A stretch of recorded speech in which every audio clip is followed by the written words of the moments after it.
Bom dia, pessoal. Dando continuidade aqui à apresentação do nosso trabalho, né, o discurso interreligioso do professor Orivaldo, né, da disciplina do curso de Humanidades, e, complementando aí, e de uma certa forma, não, trazendo uma nova perspectiva sobre o discurso religioso, eu vou trazer Latour. Latour, que tem nos acompanhado desde o início do curso, né? Esse sociólogo, filósofo, antropólogo francês, enfim. Ele tem uma obra dele, entre tantas, chamada Júbilo os Tormentos do Discurso Religioso, né? Uma obra de, acho que 2020, traduzida em 2020, acredito, mas ela deve ser lá de 2015. É um livro pequeno, que eu digo em relação a tantos que nós lemos, de 200 páginas, 300, ele tem acho que 150 páginas, assim. E a capa dele já é bem sugestiva, né? Porque a capa dele é o Adão, né? A imagem que a gente tem cristalizada do Adão, com a imagem da Eva, né? O Adão com aquele olhar assim, de dúvida, né? A Eva com aquele olhar de uma menina marota, uma coisa mais de sedução. E no meio deles a interseção da culpa, a ação. Então, é um livro bem interessante, né? Onde o Latour, nesse livro, logo nas primeiras páginas, ele fala sobre o termo religio, que seria vínculo e escrúpulo, né? Então, assim, você já vê aí uma ambiguidade sobre o discurso religioso, né? Então, o Latour acredita que o discurso, ele se constitui, né? Ele constitui o seu conhecimento, os seus saberes, né? A toda a carga que a humanidade traz, ele acredita que se faz através da palavra, da narrativa, dos vínculos, das conexões, das traduções, entendeu? E nesse livro, ele deixa isso bem claro, né? Então, eu fiz um roteiro aqui só para seguir, não perder a linha, porque o Latour é muito complexo, né? Nós estamos começando o curso agora, mas ele expõe, nesse livro, ele vai se dedicar a expor o modo como opera o discurso religioso, como ele vai operar, né? Assim, a religiosidade, ele acredita que ele opera nessa construção, nessa proposição, na composição do conhecimento, né, de cada unidade, de cada ser humano, enfim, né, junto com os modos de existência da unidade, né, da unidade, mas sempre fortalecendo que a palavra e a narrativa é um meio, né, o diálogo é o meio mais poderoso de termos um discurso interreligioso, religioso. Então, a religiosidade, nessa obra, Júbilos ou Tormentos, né, ela se retrata como inclusiva e exclusiva. Por quê? Porque a inclusão vai ocorrer quando ele coloca que nós temos habilidades para operar os nossos saberes e conhecimentos, certo? Mas ela se torna um fator de exclusão quando nós vamos operar nossos conhecimentos e os nossos saberes na construção de um discurso, eles serem limitantes. Então, a partir do momento que você tem a inclusão, você tem exclusão ao mesmo tempo na religiosidade, né? Então, essa ambiguidade se dá por dois fatores, segundo Latour, né? Primeiro, ele considera que a palavra ela é estática. A palavra está no estaticismo da vida, certo? O tempo avançou, certo? Mas a palavra engessou. Engessou, ela cristalizou no conceito. Nós perdemos o que tinha dentro do vocábulo para seguir com a continuidade do discurso. Existe uma fratura, né? E a segunda coisa o segundo fator que ele acredita seriam os pierrônicos, né? Os hereges, os céticos, na verdade, que eles consideram a religiosidade algo fantasioso. Então, eles não dão a devida importância, certo? Na visão do Bruno Latour, certo? Eles não dão a devida importância. Então, nesse processo, no primeiro processo, não há um vínculo entre o passado e o presente, porque a palavra está engessada, narrativa, os vínculos, as transições, né? E no segundo momento, que é a questão dos céticos, ele acredita que não tem afetividade, né, para, tipo assim, ele não tem a afetividade com a mensagem religiosa. Então, existem dois fatores aí que engessam a continuidade do discurso interreligioso. E eu não estou falando só de discurso interreligioso, não, para não sair do tema, mas nós temos os discursos artísticos, né? Nós temos os discursos de direito, né? Então, esses discursos, muitos estão engessados. Nós temos as obras religiosas, né? As obras de artes sacras, né? As músicas, né? Dos, dos cantos gregorianos, nós temos os cantos gospel, né? Então, nós temos toda essa questão, mas elas não se conectam, porque nós só temos o vocábulo, é como se o vocábulo estivesse vazio, porque ele não tem continuidade. Então, é nisso que o Latour, né, acredita. Então, Latour, ele propõe que assim, para que o discurso religioso continue, né, ele seja constituído pela palavra, pela processualidade da palavra, pela forma como ela transita entre os tempos. Ele acredita nisso, né? E pelos vínculos, conexões e traduções e toda a carga que a palavra carrega, né? E ela, assim, vai trilhando o discurso religioso, né? E eu aqui estou falando, estou me lembrando que eu acho que é lá em João, não tenho certeza, tem João que fala assim, o início era o verbo, né? O início era o verbo, é isso, o início era o verbo, e esse verbo era Deus, dentro da visão bíblica. No início, acho que é João, 1 João, se eu não me engano, não me engano. E o verbo se fez carne, então o verbo se tornou carne e osso, que é o que? Jesus. E o verbo era o quê? A palavra. Entendeu? Então, ele traz algumas contextualizações nessa obra, né? Então, para ele, tem que se descongelar essa imagem da religiosidade e dar movimento à palavra, né? Porque ela realmente ela precisa transitar entre o passado e o presente para dar continuidade e efetividade ao discurso interreligioso, certo? Então, ele acha que o caminho da compreensão do discurso religioso é exatamente compreender a religiosidade, que vem através do tempo com os processos de produção contínua da palavra, da narrativa, como eu estou citando aqui sempre, né? E também oferece um modo para entendermos a religião, um modo baseado na produção da unidade, exatamente essa produção de cada ser humano, da carga que ele traz, de todos os conceitos, mas que ele não ingesse a palavra, que ele transcenda, né? Que ele faça a imanência da palavra. Né? E é isso que está afetando os discursos religiosos, né? Como ele falou, né?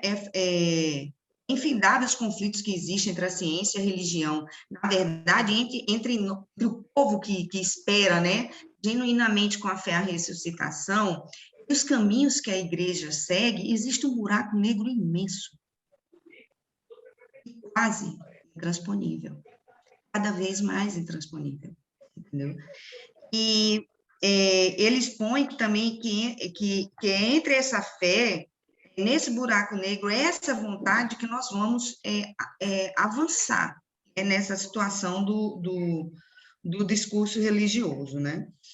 E ele também coloca assim, se nós quisermos, né, voltando à palavra, à linguagem, né, essa questão, ele propõe que se a gente que realmente deseja que o discurso interreligioso ocorra de forma efetiva, nós temos que, o que diz hoje nos termos contemporâneos, zerar a vida.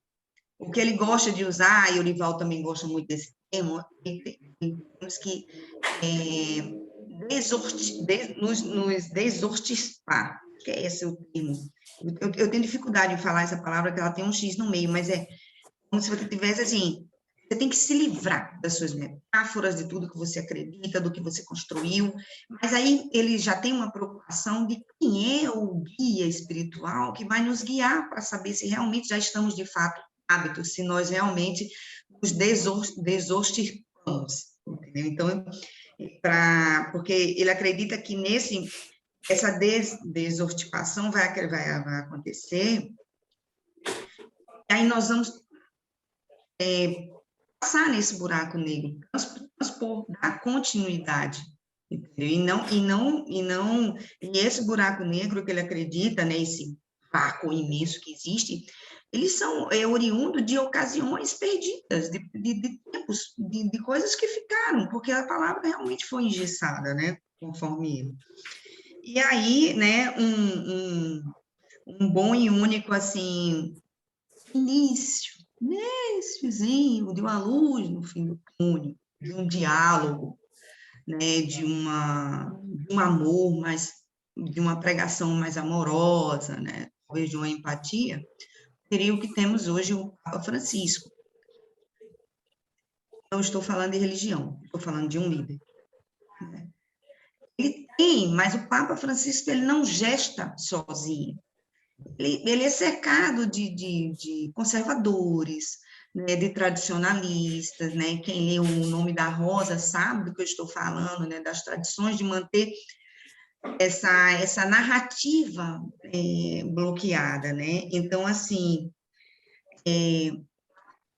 diante dessa busca que a gente está, do discurso interreligioso, né, eu trago aqui um exemplo muito claro, eu ia à igreja quando era pequena, e eu não conseguia entender muito a mensagem do tarot, mas eu ficava olhando as imagens da igreja.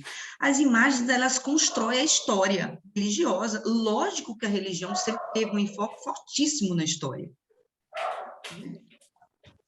Mas ela precisa preencher o vocábulo, porque senão ela vai à falência.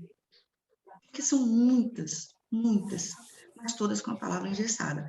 Então, assim, diante disso, eu estava vendo aqui, estava aqui olhando na minha estante, que eu tenho uns livros aqui só para sermões escolhidos, né? Esse livro aqui, ele vai esmiuçar alguns dos sermões mais importantes da Igreja Católica. Eu acho ele fantástico, eu já li há muito tempo. O Evangelho segundo Jesus Cristo. Eu só li até a terça parte, até marcado aqui. Um outro conceito, tudo em volta de quê? Da busca da palavra. Melhor lhe conforta. As 25 leis bíblicas do sucesso. Os 5 estágios da alma. O mestre das iluminuras. Fantástico esse livro. Século XIV. Vai fazer a história do iluminismo, né? Da questão da palavra, como ela era dita. Você hoje ainda tem a possibilidade de interpretação que não tinha antes. Fantástico esse livro. Esse aqui, faz uns anos que eu comprei por curiosidade, na verdade, nem tinha intenção em falar sobre esse assunto. A Vida Sexual dos Papas. Excelente livro. Ele vai trazer na história, que eu não sabia, nós tivemos uma papisa. O nome dela era Joana. Papa Joana, né? Então, aqui vai falar sobre as orgias em avião, sobre o favorito das mulheres, pais e filhos, Nossas Senhoras, né? A Capela Sistina purificada, em volta da palavra. Por último, que ganhei, na verdade, eu não comprei, né? Não, eu comprei, eu não fui sorteada. Esse livro aqui do próprio professor Orivaldo, que é O Discurso dos Surdos, Igrejas Evangélicas e as Ciências Sociais. E tem um texto nesse livro que eu acho bastante interessante, que ele fala assim: uma pessoa que tenha recebido sofisticado treinamento, tanto teológico como sociológico, tem que ser capaz de discernir com relativa facilidade se um cliente está ou não receptível a uma conversa moderada e racional sobre sua situação. Minha opinião, fruto de mais de uma década de experiência, que todos nós sabemos dessa carga que o Orivaldo tem, né? que a maioria das pessoas que procuram um profissional em religião é capaz de tal diálogo e espera que as expressões e necessidades religiosas sejam levadas a sério. Ou seja, sempre a busca para que o vocábulo realmente tenha um significado e tenha uma continuidade. Eu tenho um trechinho aqui, curto aqui do livro, Júbilo dos Tormentos. Eu li esse livro, ele foi emprestado a mim, tá? Porque o meu irmão, ele é teólogo, ele tem uma biblioteca extensa sobre isso, mas eu fotografei uma parte que eu achei bastante interessante, né? Que ele fala que, assim, ó, minha culpa se exigem de mim, isso é um trecho do livro Júbilo e os Tormentos, que eu falei para vocês, minha culpa se exigem de mim que eu profira no silêncio de uma igreja de interior as mesmas palavras que 1000 anos atrás animavam os camponeses do Bourbonás, que vinham pedir proteção aos seus rebanhos na festa das rogações? O mundo perdeu a fé, como dizem? Não. A fé perdeu o mundo. Então, essa o que eu tenho a expor sobre o discurso religioso. E muito obrigada a todos que nos ouviram e estão aí nos analisando e aprendendo, e nós também somos verdadeiros aprendizes. E agora eu passo a palavra para Luiz, para termos o encerramento do trabalho. Obrigada. Boa tarde. Boa noite. Bom dia. Todos estão me ouvindo bem? Bem, dando continuidade ao trabalho do professor Orivaldo, né, de religião no mundo de hoje, o meu nome é Luiz Nascimento, sou discente do bacharelado interdisciplinar em humanidades, ao qual estamos fazendo esse trabalho. E o tema é diálogo interreligioso. Sobre tudo que foi falado, eu vou comentar um pouco dentro do diálogo interreligioso, essa habilidade de dialogar e também as diversidades e a valorização da diferença que existe dentro das religiões, né? E vou começar citando um líder, né, chefe de Estado, que sofreu todas as segregações raciais, todo tipo de discriminação religiosa, foi preso por mais de 20 anos, se tornou um presidente negro africano. Ele diz assim: ninguém nasce odiando outra pessoa pela cor da sua pele, por sua origem ou ainda por sua religião. Para odiar, as pessoas precisam aprender a odiar. E se podem aprender a odiar, podem ser ensinadas a amar. Nelson Mandela. Então, dentro desse contexto de dialogar, do diálogo interreligioso, os principais obstáculos humanos são universais. Nós teremos alguma chance de fazer frente à violência, à corrupção, à fome, às agressões, ao meio ambiente, aos abismos sociais, à falta de acesso à boa educação e à ausência de reflexão ética na sociedade, apenas e se somente formos capazes de dialogar. Porque, afinal de contas, esses desafios eles não são judaicos, cristãos, muçulmanos, budistas, indígenas, de matriz africana. Eles são humanos. Então, a ferramenta que possibilita essa reunião de forças é o diálogo, sendo um meio e não um fim em si. Embora muito aprazível, não dialogamos pelo prazer de dialogar, mas como objetivo de operar mudanças profundas na sociedade. Por meio do diálogo, superamos barreiras que nos impediriam de interagir de maneira eficaz ante as adversidades da nossa época. O exercício do diálogo, no entanto, não é trivial. um dos maiores desafios para o ser humano se encontra justamente no diálogo. Isso porque dialogar significa ir ao encontro do outro, que é diferente de mim. Dialogar presume reconhecimento e, principalmente, valorização da diferença. Por outro lado, dialogar também exige um encontro consigo próprio. Então, nos questionamos: conseguiremos conviver em paz com aquele vizinho, parente, colega, cônjuge ou amigo que vive uma postura religiosa ou não religiosa diferente da nossa? Conseguiremos viver realmente como diferente? As diferenças são importantes para o progresso individual e coletivo dos seres humanos. Muitas vezes, desavenças surgem quando as pessoas não conseguem aceitar que a opinião ou as características do outro são naturalmente diferentes. Ao encontrarmos o diferente, temos os nossos próprios conceitos abalados. Aquilo que acreditarmos ser como verdadeiro pode estar em perigo, pois entramos em contato com a nossa própria rigidez, medos, angústias, inseguranças. Mas, dialogando, descobriremos quem somos e aquilo que nunca seremos. O diálogo, ele nos retira da zona de conforto e nos arremessa no confronto de ideias e valores. A nossa vida, a vida em si, ela admite infinitas interpretações, né? Uma importante dose de pluralismo é condição para o exercício de encontro de ideias. Se cremos haver apenas uma verdade, não admitiremos o confronto com aquilo que será de antemão, ao ser diferente, entre aspas, uma mentira.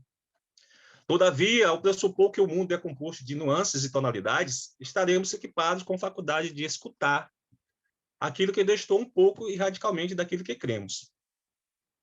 A nossa Constituição Federal, no artigo 5, no inciso 6º, nos diz assim: é inviolável a liberdade de consciência e de crença, sendo assegurado o livre exercício de cultos religiosos e garantido, na forma da lei, a proteção aos locais de culto e suas liturgias.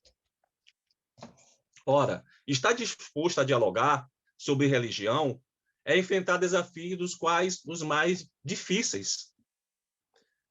Talvez seja o de acolher o diferente e de deixar transformar-se.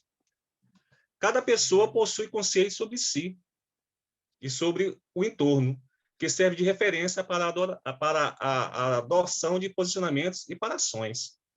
Durante o diálogo interpessoal, é estabelecido movimentos e ações distintas, ainda que não necessariamente contraditórios. Nesse decorrer dessa relação de diversidade, podem ocorrer mudanças nas ações dos envolvidos e também em suas identidades. Faustino Teixeira, doutor em teologia, ao abordar o tema diálogo interreligioso, cita um versículo do profeta Isaías: alarga o espaço da tua tenda, estende as cortinas das tuas moradas, alonga as cordas, reforça as estacas. Isaías 54, versículo 2. Ora, essa metáfora reúne os requisitos indispensáveis para a realização de um diálogo autêntico. Reforça as estacas, quer dizer, a afirmação da própria identidade. Estende as cortinas das tuas moradas e alonga as cordas, a abertura ao diferente. E alarga o espaço da tua tenda, à disposição para a acolhida. Todo diálogo exige compromisso com a própria convicção e exige, simultaneamente, disponibilidade para transformar-se. Postura indispensável no exercício da escuta acolhedora. E aí também incluímos a reciprocidade existencial e o intercâmbio de dons, entre requisitos indispensáveis para o diálogo. O diálogo é um encontro humano, marcado pela dinâmica da diversidade, como eu já falei, que envolve sempre as semelhanças e diferenças, mas inclui metamorfoses identitárias entre riscos possíveis. No decurso do diálogo, e principalmente o diálogo interreligioso, permanecemos disponíveis para a mútua transformação e convivemos com as inquietações próprias do processo. Ora, o pluralismo desestabiliza e ameaça romper o esquema cognitivo já instalado. Dispor-se ao diálogo implica conviver com o diverso.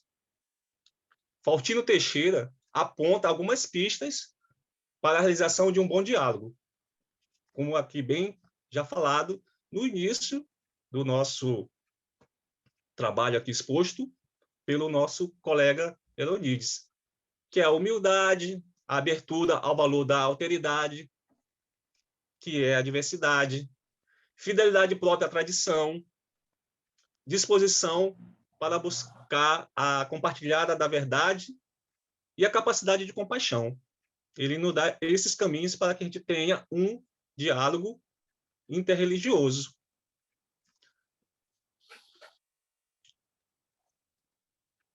O diálogo interreligioso é uma condição necessária para a paz do mundo e, por consequente, é um dever para os cristãos.